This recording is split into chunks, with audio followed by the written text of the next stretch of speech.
Baik, selanjutnya kita masuk ke bab yang ke-8, yaitu viscous flow in pipe atau aliran viskositas dalam pipa. Pendahuluan. Aliran yang sepenuhnya dibatasi oleh permukaan padat disebut aliran internal, yang meliputi aliran melalui pipa atau penampang bundar, saluran atau bukan penampang bundar, nozzle diffuser tiba-tiba kontraksi dan ekspansi, katup dan alat kelengkapan. Karakteristik umum aliran pipa, yang pertama yaitu laminar versus turbulen, yang kedua wilayah masuk versus arus yang dikembangkan sepenuhnya. Sistem pipa. Sistem pipa mencakup pipa itu sendiri, mungkin lebih dari satu diameter, berbagai alat kelengkapan, katup perangkat kontrol aliran, dan pompa atau turbin pompa atau turbin-turbin. Aliran pipa versus aliran saluran terbuka. Aliran pipa yaitu aliran yang benar-benar mengisi pipa. Gradien tekanan sepanjang pipa adalah gaya penggerak utama. Aliran saluran terbuka yaitu mengalir tanpa mengisi pipa sepenuhnya. Gravitasi sendiri adalah gaya penggerak. Selanjutnya, indikasi laminar atau arus turbulen. Istilah laju aliran harus diganti dengan bilangan Reynolds. RE sama dengan rho VL per mu, di mana V adalah kecepatan rata-rata dalam pipa dan L adalah dimensi karakteristik aliran. L biasanya D atau diameter dalam aliran pipa, yaitu ukuran gaya inersial terhadap gaya kental. Bukan hanya kecepatan fluida yang menentukan karakter dari aliran, kerapatan, viskositas, dan ukuran pipa sama pentingnya. Untuk keperluan rekayasa umum, aliran di pipa bulat, laminar, bilangan Reynolds-nya lebih kecil dari 2100. Transisional, kemudian yang turbulen, bilangan Reynolds-nya yaitu lebih besar dari 4000. Wilayah masuk dan arus yang dikembangkan sepenuhnya. Panjang pintu masuk tipikal diberikan oleh yang pertama untuk aliran laminar, LE per D sama dengan 0,06 bilangan Reynolds. Yang kedua untuk aliran turbulen, LE per D sama dengan 4,4 dikali bilangan Reynolds pangkat 1 per 6. Kerugian besar, faktor gesekan. Untuk aliran yang berkembang sepenuhnya melalui pipa luas konstan, alfa 1 sama dengan alfa 2, V1 sama dengan V2, di mana alfa adalah koefisien energi kinetik dan V adalah kecepatan rata-rata. Untuk kecepatan yang seragam, alfa sama dengan 1. Untuk pipa horizontal, Z1 sama dengan Z2, maka didapat P1 dikurang P2 per rho G sama dengan delta B per rho V sama dengan HL. Kerugian besar aliran laminar. Dalam aliran laminar berkembang sepenuhnya dalam pipa horizontal, penurunan tekanan rumusnya yaitu delta P sama dengan F dikali L per D dikali rho V kuadrat per 2, atau HL-nya sama dengan 32 dikali L per D dikali mu V per rho D. Untuk faktor gesekan rumusnya F laminar adalah 64 per bilangan Reynolds-nya. Selanjutnya, kerugian besar arus turbulen.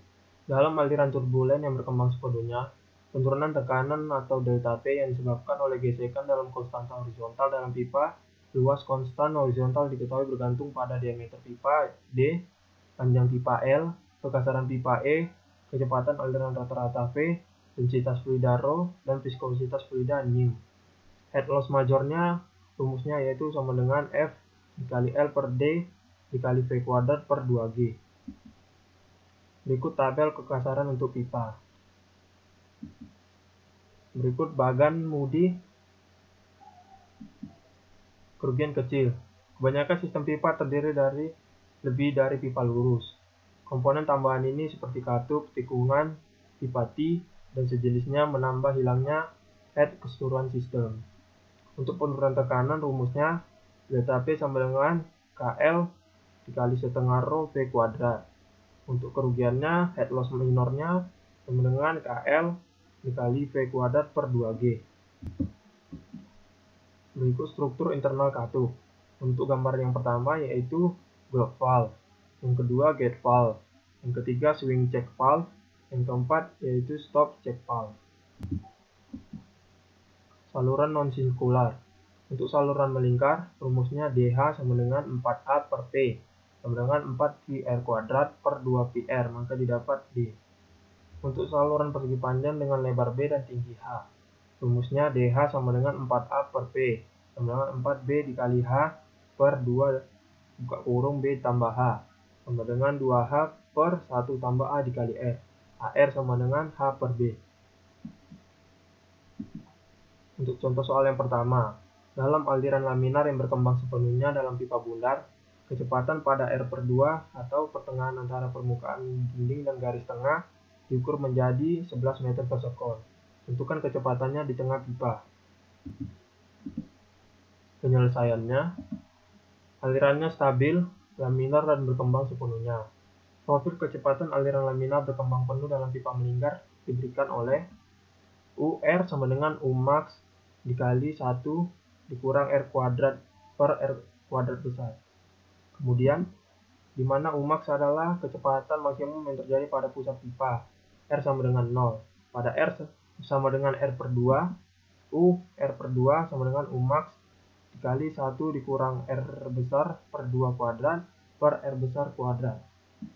Maka U max sama dengan 1 dikurang 1/4 sama dengan 3 U max per 4. Sehingga didapat U max sama dengan 4U dikali R per 2 per 3. Sehingga didapat 4 dikali 11 meter per sekon per 3. Hasil akhirnya yaitu 14,7 meter per sekon. Selanjutnya contoh soal yang kedua. Untuk mendinginkan ruangan tertentu, perlu untuk menyuplai 4 feet pangkat 3 per detik udara melalui pipa berdiameter 8 inci. Kira-kira berapa panjang pintu masuk pipa ini? Penyelesaiannya, rumus laju aliran yaitu delta V sama dengan A dikali V. V sama dengan delta V per A. Kemudian substitusi hubungan geometrinya.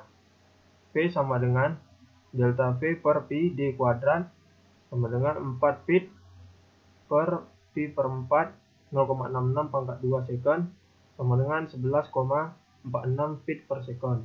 Kemudian ekspresikan bilangan Reynolds-nya.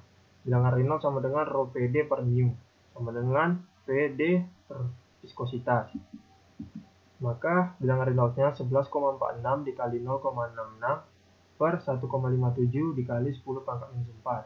Sehingga didapat 48.662. Rumus panjang pintu masuk yaitu L per D sama dengan 4,4 dikali RE pangkat 1 per 6.